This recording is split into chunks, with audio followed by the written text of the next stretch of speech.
اعوذ باللہ من الشیطان الرجیم بسم اللہ الرحمن الرحیم اللہم صلی علی محمد وعلی آل محمد وبارک وسلم وصلی علیہ رب اشرح لی صدری ویسر لی امری واحلل عقدۃ من لسانی یفقہوا قولی۔ بسم اللہ الرحمن الرحیم۔ سورہ حدید کا آیت ہے، شاید میں پہلے بھی پڑھ چکا ہوں۔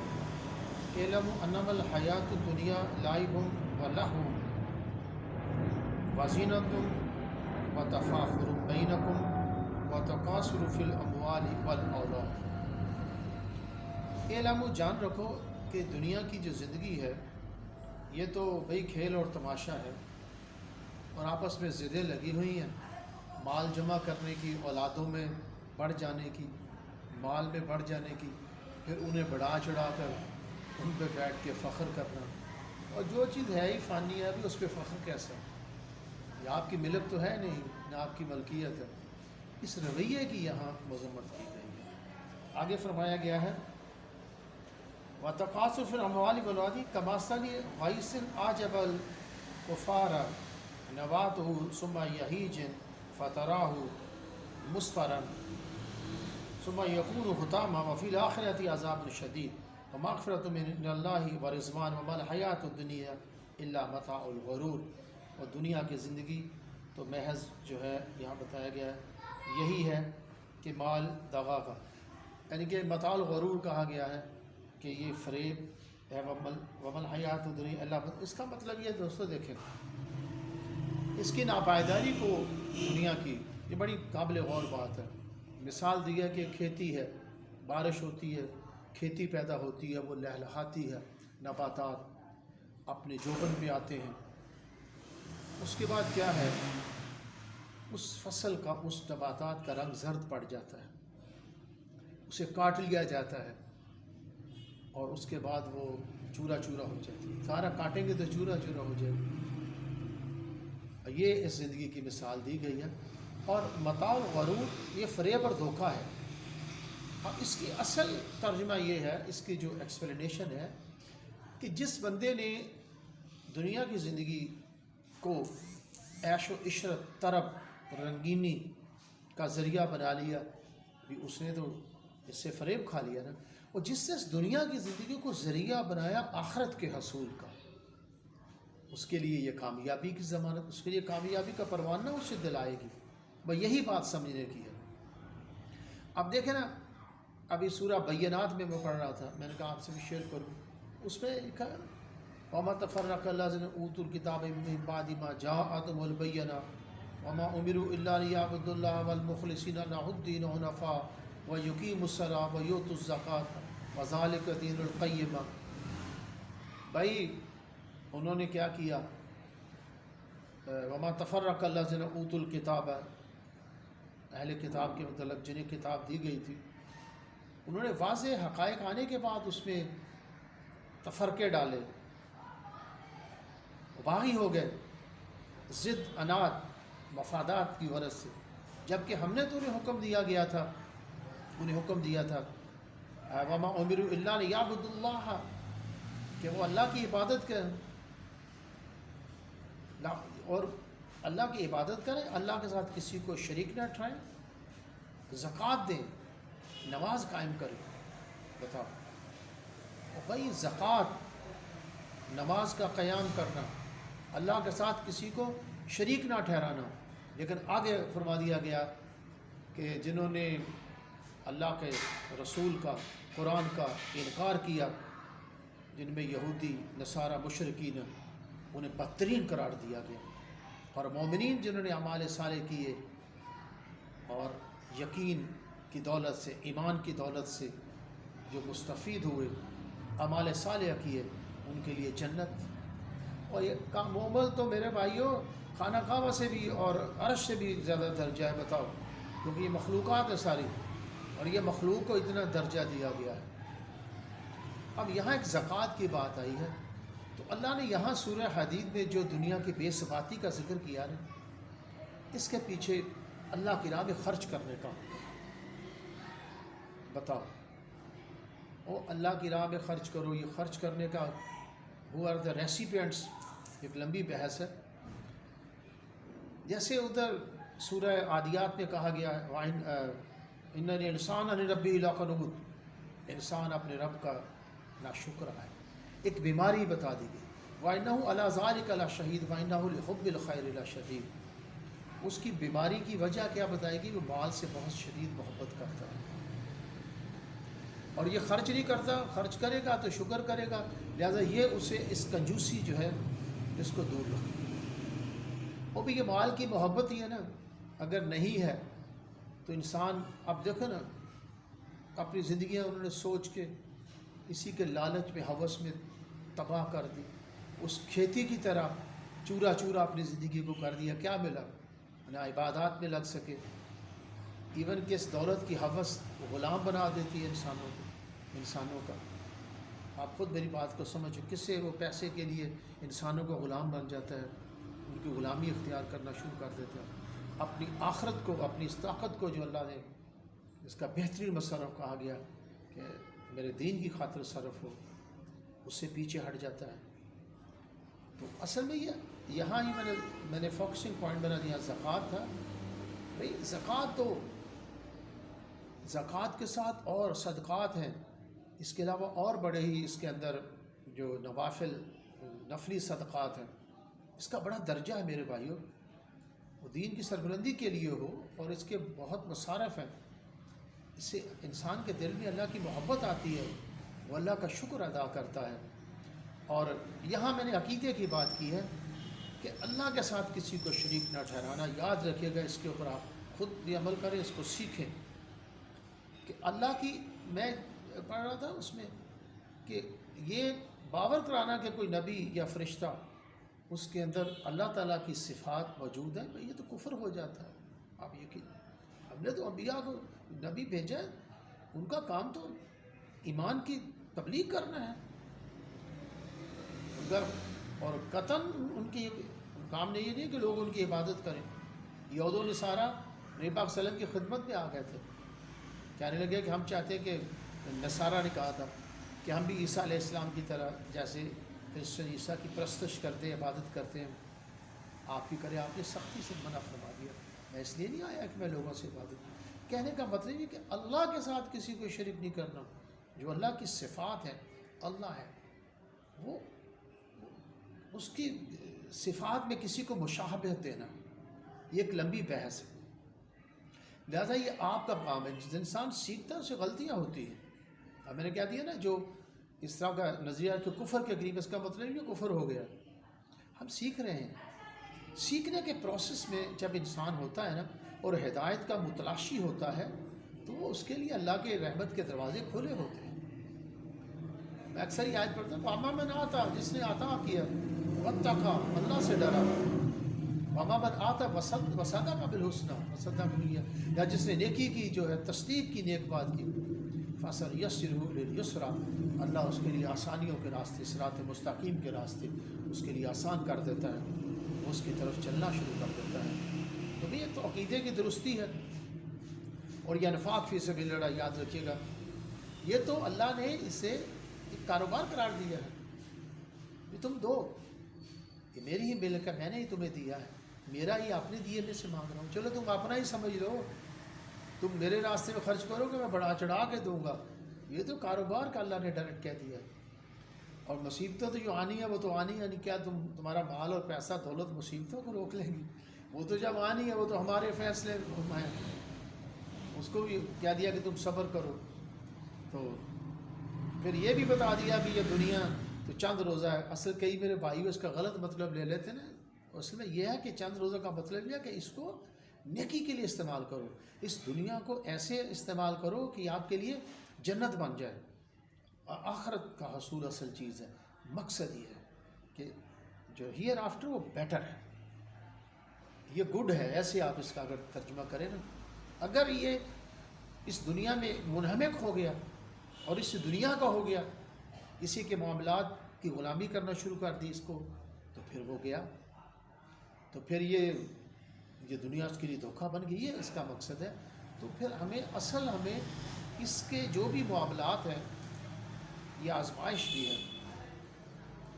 ایسا نہ ہو کہ ہمیں یہ معاملات، یہ آزمائشیں ہمیں اللہ کی رضا کے حصول سے محروم کر دیں، کیونکہ دنیا میں بڑے بڑے نشیب و فراز بھی ہیں، یہاں دکھ بھی ہیں، یہاں تکلیفیں بھی ہیں، بڑے مسائل ہیں، یہ سب آزمائشیں ہیں۔ تو اگر یہ آزمائشوں کے نظر ہو کہ بندہ اللہ کی بندگی یا اس کے کاموں کو بھول گیا تو پھر ہو گیا، تو پھر دنیا اس کے کسی کام کی نہیں، تو چند روزہ ہے، یہ مطلب ہے، یہ تو ہمیشہ نہیں رہنی، یہ تو چند روزہ ہے، کب نہ جانے کس گلی میں زندگی کی شام ہو جائے۔ تو اللہ نے وہ توبہ کے دروازے بھی کھلے رکھے ہوئے کہ آؤ میرے راستے کی طرف، جو گناہ ہو گئے توبہ کرو، پھر ہو جاتے ہیں پھر توبہ کرو۔ صحیح مسلم ہے نا کہ اللہ کا توبہ کرنے والا گنہگار بہت پسند ہے، لیکن ارادہ میں اس کی سچائی ہو، اور اس وجہ سے کہ اللہ رحمان ہے، رحیم میں گناہ کرنا یہ تو بڑی ہی میں ایسے شیم لیسنس کہتا ہوں، یہ تو نہیں، پھر تو وہ بندہ ہٹ جاتا ہے، پھر تو وہ اسی میں مبتلا ہو جائے۔ کسی کا قرضہ دینا ہے، اس کا قرضہ دو، نمازیں نہیں پڑھی گئی ہیں اس کی قضا کرو، یہ ہے توبہ، ایسے ہوتی ہے۔ جو جس سے زیادتی ہوئی ہے اسے جا کے معافی مانگو، لوگوں کو عطا کیا کرو۔ یاد رکھیے گا، میں آپ کو کامیابی کی بات بتا دوں، جب عطا کرنے کا آپ میں جذبہ پیدا ہو جائے گا نا، پھر دیکھنا عطا کریں، دیں، یہ نہیں کہ موقع ملے تو جناب وہ سارا سمیٹنا شروع کر دیں۔ اپنا جو بھی ہے، یہ بڑی امتحان ہے، یہ محبت ہے دولت کی اللہ نے ڈال دی ہے، اس سے یہ بڑا امتحان ہے، جن کے بعد اتنی زیادہ ہے، اس کو نکالو، اللہ کی راہ میں خرچ کرو، دین کی سربلندی کے لیے خرچ کرو، لوگوں کو دو، یہ یاد رکھیے گا، اور یہ بڑا امتحان ہے۔ سیکنڈ میں بات کرنا چاہتا تھا کہ توکل زندگی میں پیدا کرے، حسبنا اللہ و نعم الوکیل۔ اور جب احد سے مسلمان واپس گئے تو یہ کئی طرح سے واقعات، ایک میں تو ابو سفیان نے بھی چیلنج کر دیا تھا، یا نبی پاک صلی اللہ علیہ وسلم کو خبر پہنچی، اللہ نے خبر پہنچاتی کہ وہ تیاری کر رہے ہیں، یہاں حملہ کرنے والے ہیں۔ تو جب اللہ کے نبی نے بتایا تو یک زبان مسلمانوں نے وہاں کہا، سورہ عمران میں اللہ کے نبی، حسبنا اللہ و نعم الوکیل، ہمارے لیے اللہ کافی ہے۔ کتنا زبردست کارساز ہے وہ۔ ناظرین، یہ بات بڑی قابل غور ہے کہ ابو جہل کو جب اس ابو سفیان کو پتہ چلا، رپورٹنگ تو ہوتی رہتی تھی نا، وہ سہارا ان دنوں وہ ڈیٹیکٹیو اسے کسی بندے کو کہا میں تمہیں اتنے اونٹ دوں گا، تم جا کے ایسی تدبیر کرو کہ مسلمانوں کو ڈراؤ، ہمارا خوف ڈالو کہ وہ تو بڑی تعداد میں ہیں، اور وہ تاکہ وہ ڈر جائیں ہمارے اوپر۔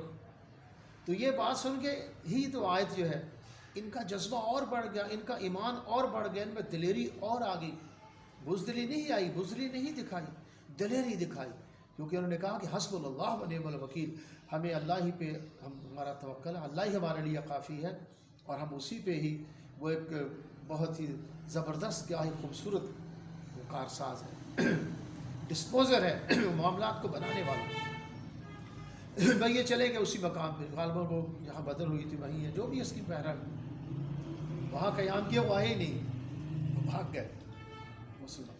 تو آپ دیکھیں نا، یہاں آپ توکل کریں گے نا، یہ تو ایک مثال ہے، کوئی بھی تدبیر استعمال کرتے ہیں، کوئی بھی ہیلا بہانا، اس پہ یقین نہیں کریں، اللہ پہ توکل کریں۔ جب آدمی اللہ پہ توکل کرتا ہے نا، میں کہ بھاگ دنیا کے معاملات جو ہے کہ انسان بڑا کمزور ہے، جب یہ اپنے اوپر بلیو کرتا ہے، یہ خوف کا شکار ہو جاتا ہے، وہ جی یہ معاملات میں مجھ سے نہیں ہوگا، یہ دنیا کا کام نہیں ہوگا، جاب بھی میرے لیے پریشانی بنے گی، میرے بچے ہیں، میں کیا ہوگا، اسی غموں میں مر جاتا ہے، اور بیچارہ اسے پھینک کے آ جاتے ہیں ادھر معذرت کے ساتھ، بیکار، اسی غموں کو لے لیا، اور عبادات سے بھی گیا، نیکی کے کیا لوگوں کو عطا کیا کرنا، وہ تو خود اسی چکروں میں پڑ گیا۔ ہائے یار، آپ نوکری کرتے ہیں، آپ بچوں کے لیے کفالت کا اللہ نے آپ کی ذمہ داری لگائی ہوئی ہے، دین کا کام کرتے ہیں، آپ اللہ پہ توکل کریں، یہ میں آپ کو بتاؤں، آپ اپنی اس دیکھیں توکل، اگر تو اللہ نے طاقت دی آپ تو آپ اٹھے کام کریں، اس پہ توکل کریں، اتنی نہیں ہے تو کم از کم بول چال کے کچھ کر سکتے ہیں، اس پہ توکل کریں، وہ کام کریں، جیسے حدیث ہے نا، طاقت ہے تو ہاتھ سے برائی کو ختم کرو، اتنی نہیں ہے تو زبان سے برا کو، اتنی بھی نہیں ہے تو میں بیٹھ کے کم از کم دل سے برا جانو، دعائیں کرو دین کی سربلندی کے لیے، ہمارے نظام ٹھیک ہو جائے، ملک کی حالت بہتر ہو جائے، کہ ہمارے ہاں احتساب کا نظام ہی نہیں ہے، بھئی چیک اینڈ بیلنس ہو جائے، لوگوں کے لیے بھی بہتر ہو جائے گا جو حکومتوں میں آتے ہیں، کہ ایسا نظام ہی بن جائے کہ وہ کرپشن کر ہی نہ سکے. میں کہتا ہوں کہ آئے گا ہی نہیں حکومت میں. عوام گھروں میں بلانے جائے گی بھائی صاحب آ جاؤ حکومت کر لو آ کے. اگر یہ نظام بن جائے اللہ کے نیک بندے موجود ہیں ایسی نہیں ہے. تو بھئی ایسا سسٹم ہو جائے کہ وہ جو آدمی حکومت میں آ کے بھی وہ برائی وہ یا لوگوں کے ناجائز پیسے کھائے یا اپنی آخرت خراب کرتا ہے. کھا لیے ہیں تو لوگوں کو واپس لوٹائیں پیسے. میرے بھائی یہ دنیا چند روزہ ہے.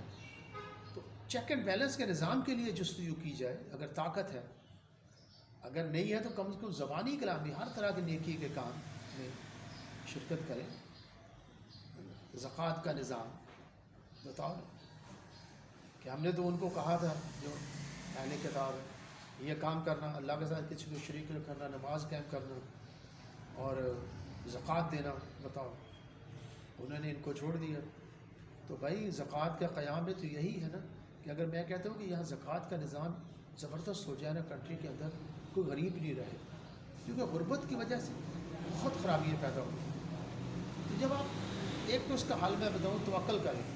جب آدمی اللہ پہ توکل ہوگا نا اسے یقین ہوگا کہ اللہ میرا کام کرے گا, نہیں بھی ہوگا نا وہ کہے گا اس میں کوئی حکمت ہے, کہ وہ مزید جستجو اور کرے گا. پھر جھوٹ نہیں بولے گا, بے ایمانیاں نہیں کرے گا, فراڈ نہیں کرے گا. اسے پتہ یار میں انشاءاللہ توکل ہے میرا, میں یہ کام کر رہا ہوں صحیح طریقے سے اللہ مجھے دے گا. کیوں میں لوگوں کے قرضے کھاؤں کہ بعد میں مجھے پھر مرنے سے پہلے لوٹانا. اللہ کے نبی تو جو بندہ قرضہ نہیں ادا کرتا تھا مر جاتا اس کے جنازہ نہیں پڑھتے تھے. بتاؤ قرض لے کے. تو ایسے لوگوں کے مال جنہوں نے کھائے ہوئے ہیں بتاؤ, خود سوچیں. وہ تو بڑے سمجھتے ہیں ہم نے ڈیولپمنٹ کے پیسے لے کے, یہ عام جہاں کسی کا ہاتھ پہنچتا بہت بڑے آپ نے آپ کو سمجھتے ہیں ہم نے بڑی عقل مند ہے, ہم نے چالاکیاں کی ہیں. اور بھائی یہ دنیا ان کے لیے آخرت کی تباہی بن گئی ہے, دوزخ کا وجہ بن گئی. کون سی کامیابی حاصل کی معذرت کے ساتھ؟ What is this success? یہ کون سی سکسیس ہے یہ؟ بھی وہ انسان ہے, بہرحال گناہ ہوتے ہیں, میں یہ نہیں کہتا. اس سے ہٹیں, کمپنسیٹ کریں, آئندہ سے توبہ کریں. یہ تو سب کے لیے جس فیلڈ میں جہاں بھی ہے یہ سب کے لیے ہے. تو یہ جو ہے نا انسان حب الخیر لا شدید, یہ جو ہے نا آگے بڑھنے اور یہ پھر جو ہے یہ فخر کرنا, اور یہ دنیا کو فخر کی چیز نہیں ہے, یہ ذہن میں رکھے. جو ہے ہی فانی, فانی پہ کون سا فخر ہوگا؟ حاصل کرے دنیا, لیں آپ اس کو جائز طریقوں سے حاصل بھی کریں, جائز طریقے کے لگائیں بھی اس کو. تو ایک آخر بات ہمارا یہ غربت ہے نا, اس کی وجہ سے ایک تو توکل اگر آ جائے نا آپ کے اوپر انشاءاللہ تو غربت آپ کو تنگ نہیں کرے گی. پھر ہمارے پاکستان کی ناکامی کی لوگوں کی وجہ یہ بھی ہے نا کہ ہمارے زیادہ تر جو مسائل ہیں نا عادات کو ٹھیک کرنے کا, سستی کی, کاہلی کی, کچھ نہ کرنے کی عادت پڑی ہوئی ہے, مایوسی کی عادتیں پڑی ہوئی ہیں, اور کچھ بھی نہیں. ان کو ہٹائیں. اللہ پہ جب توکل ہوگا نا انشاءاللہ اللہ بہتر کرے گا میرے ساتھ. اس پہ یقین ہوا جیسے صحابہ نے کیا, نبی پاک صلی اللہ علیہ وسلم سب نے مل کے اللہ پہ توکل کیا, ایسے گئے اور بھاگ گئے سارے, کم تعداد کے باوجود. اللہ کے نبی نے یہاں تک کی روایت میں ہے کہ کوئی نہیں جائے, میں اکیلا چلا جاؤں گا وہاں, حسبنا اللہ ونعم الوکیل. تو یہاں سے وی گیٹ لیسن, اللہ پہ توکل کریں. آج اگر مسلمانوں کا پوری دنیا میں حال دیکھیں کیا ہے, انہیں پتہ ہی ہے ڈرپوک ہیں. ابھی گائے کے بھی سینگ ہوتے ہیں, بندہ گائے کے وہ بھی ڈرتا ہے یار یہ بھی سینگ استعمال کر, انہیں پتہ ہی ہے تو ہے ہی ختم شدہ ہیں. ہمارے دین کے خلاف باتیں کرتے ہیں, مسلمانوں کے خلاف جو سٹیٹمنٹ دے دیتے ہیں, انہیں پتہ ہی ہے تو آپ بالکل بس ختم شدہ ہیں. اور جو کفار و مشرکین, یہ نصارہ جنہیں اللہ نے قرآن میں بدترین کہا کہ جنہوں نے چھوڑ دیا, جنہوں نے قرآن کا انکار کیا, جنہوں نے نبی کا انکار کیا اور منکر ہوئے ہمارے احکامات کے, وہ لوگ اسٹیٹمنٹ دیتے. اسی وجہ نہیں, انہیں پتہ کہ یہ مردار ہو چکے ہیں معذرت کے ساتھ. اور یار یہ نہیں کہ سینگ کو گائے کے مارنے کے لیے ہیں, وہ اس کے سینگ کے لیے کم از کم ڈر بھی ہوتا ہے. اب یہ نہیں کہ وہ ہر وقت سینگ مارتی پھرے, یہ ایک لمبی بحث ہے. وہ کسی کو پتہ ہو نا کہ سینگ ہے تو وہ ڈرتا ہے, اسے پتہ ہو کہ یہ آگے سے کچھ کرے گا تو پھر وہ اسے خوف ہی کافی ہوتا ہے. اور ابو سفیان نے کیا پالیسی, ڈراؤ پہ ڈر جائیں گے, اور مسلمان ڈرنے والے کسی سے, وہ خود بھاگ گئے. وہ ہمیں ڈراتے ہیں، انہیں پتہ یہ ڈرے ہوئے، جب انہیں پتہ ہوا نا یہ نہیں یہ کچھ کر سکتے ہیں، کم از کم ایسی کوئی پالیسی اپنائی جائے کہ ان کے اوپر خوف بٹھایا جائے، تو وہ اسٹیٹمنٹ میں دے مسلمانوں کا دنیا میں روب ہو۔ ہم نے خود اپنا روب اس لیے کہ ہمارا توکل نہیں اللہ کے اوپر، توکل پیدا کریں، اپنی زندگی میں توکل لے کے آئیں، دنیا میں بھی انشاءاللہ مسلمانوں کی شان و شوکت پیدا ہو جائے گی۔ یہ ایک لمبی بحث ہے، بس میں اتنی کہنا چاہتا ہوں کہ توکل کریں بہرحال، کیونکہ ہمارے وہ پھر باتوں سے باتیں نکلتی جاتی ہیں، توکل کریں، اور اپنے معاملات میں بھی، اپنے جو بھی کاروبار کر رہے ہیں، اور یہ غربت جو ہے نا اس کے بڑے حدیث بھی ہے کہ یہ انسان کو کفر کے قریب لے جاتی ہے۔ میں تو دیکھتا ہوں کہ لوگوں کی زندگیاں تباہ ہو گئی بیچارے اس غم میں۔ ایک تو وہ توکل کا اپنائیں، اور سیکنڈلی نظام زکوٰۃ پاکستان کے اندر قائم ہو جانا، صدقات کا، اور لوگ غریبوں کی مدد کریں، خود سے لوگوں کو قرض دیں، جو نوجوان بچیوں کی شادی ہوئی اس کی معاونت کریں۔ اگر اللہ نے آپ کو مکان دیے ہے، کرایہ ہے، تو کسی کے نہیں افورڈ کر سکتا اسے ڈیلے کر دیں، نہ لے، کبھی معاف کر کے دیکھیں۔ شکر یہ ہے، کیونکہ یہ مرض جو ہے نا کہ خیر کی حب جو ہے تمہیں اللہ کا شکر کرتی ہے، جب دو گے اللہ کے راستے میں تو اللہ کا شکر، وہ شکر ہوگا، آپ شکر کرو گے اللہ کا جب دو گے، اللہ کا شکر کرنے والے بندے پسند ہوتے۔ یہ بہت اہم پہلو ہے دین کے اندر، یہ سورہ حدید پڑھ کے دیکھیں، بڑی پڑھی قرآن کے اندر جگہ جگہ اس کے اندر انفاق فی سبیل اللہ کو، میرے دین کی سربلندی کے لیے ختم کرو، میرے نام کو بلند کرنے کے لیے اس کو خرچ کرو، لگاؤ۔ باقی اور ضروریات ہیں لوگوں کی، یہ میں کہتا ہوں کہ آپ نکالو گے نا، یہ کچھ باتیں ایسی ہیں یہاں آپ یہ نہیں سوچیں کہ یہاں اللہ نے ڈائریکٹ بارگیننگ کی ہے، بس کہ تم دو میرے راستے میں تمہیں بڑھا چڑھا کے دوں۔ یہاں اللہ کا اسٹیٹمنٹ ہی عجیب ہے، تو یہاں کبھی بھی یہ نہ سوچیں کہ میں مفلس ہو جاؤں گا، یہ شیطان دل میں ڈالتا ہے کہ میں مفلس ہوں۔ یہ بڑی سخت چیز ہے، وَإِنَّهُ لِحُبِّ الْخَيْرِ لَشَدِيدٌ، یہ خیر کی، یہ مال و دولت کی محبت، یقین کریں یہ بہت خطرناک چیز ہے، یہ چپٹ جاتی ہے بندے کے ساتھ۔ اور وَأَمَّا مَنْ بَخِلَ وَاسْتَغْنَىٰ، جس نے بخل کیا، بخل کیا کرتا ہے؟ غنی، مطلب اور بے پرواہ کر دیتا ہے چیزوں سے، ایمن کے حقوق سے بھی، اچھے برے سے بھی۔ وَأَمَّا مَنْ بَخِلَ وَاسْتَغْنَىٰ وَكَذَّبَ بِالْحُسْنَىٰ، جس نے بخل کیا اور لاپرواہ ہو گیا اور حق بات کی تو اس کی نہیں مانی، اس کی تکذیب کی، فَسَنُيَسِّرُهُ لِلْعُسْرَىٰ، ہم اسے گھاٹیوں کی طرف لے جاتے ہیں، ان تاریک راستوں کی طرف جانے۔ توفیق اگر لینی ہے تو یہ کام کریں، میں اکثر میں اس لیے کہنا چاہتا ہوں کہ میری عقیدہ ٹھیک کریں، انفاق فی سبیل اللہ کریں، اعمال صالحہ کریں، یقین پیدا کریں اپنے اندر، اللہ پہ توکل کریں، بھروسہ کریں اور سیکھیں۔ بگڑتا نہیں ہے آدمی، بھلے غلط بھی اس کا عقیدہ ہے، جو صحیح ہوگا تو صحیح ہو جائے گا۔ ایک آدمی کی نیت صحیح ہونے کی، تو جب نیت ہے تو پھر کچھ نہیں۔ اب نا قرآن میں آپ ان کو کہا گیا جی تمہیں عنقریب آئے گی مرگ، تمہیں یہ عذاب آ جائے گا، گیا اس طرح تباہی ہو جائے گی، فتح موقع پہ اللہ کے نبی نے سب کو معاف کر دیا۔ بتاؤ، جب کوئی کافر تھا تو اس کے لیے کتنے وعیدیں تھیں، جب وہ مسلمان ہو جاتا تھا ایمان کے لیے تو سب وعیدیں ختم۔ دیکھو نا یہی چیز ہے، آج بھی اگر سارے ٹھیک ہو جائیں لوگ تو وہ صحیح ہے، ان کے لیے سب آسانیاں ہیں۔ تو یہ نا ایک آخر میں بات ہوں، یہ انات، ضد، یہ جو ایگو ہے یہ بڑی خطرناک چیز ہے۔ دین کے معاملے میں کبھی ایگو اختیار نہیں کرو، سچ بات کو سمجھو، اگر ملتی ہے اس کے اوپر عمل کرو، اور اس میں اپنی ذاتی ایگو کو استعمال کرو۔ پاکستان میں یہ ذاتی جو ہے نا یہ ایگو کا بڑا ایک یہاں ایشو چل پڑتا ہے، پلیز اس کو ختم کریں، اور اس کے لیے بڑے دل کی ضرورت ہے۔ السلام علیکم۔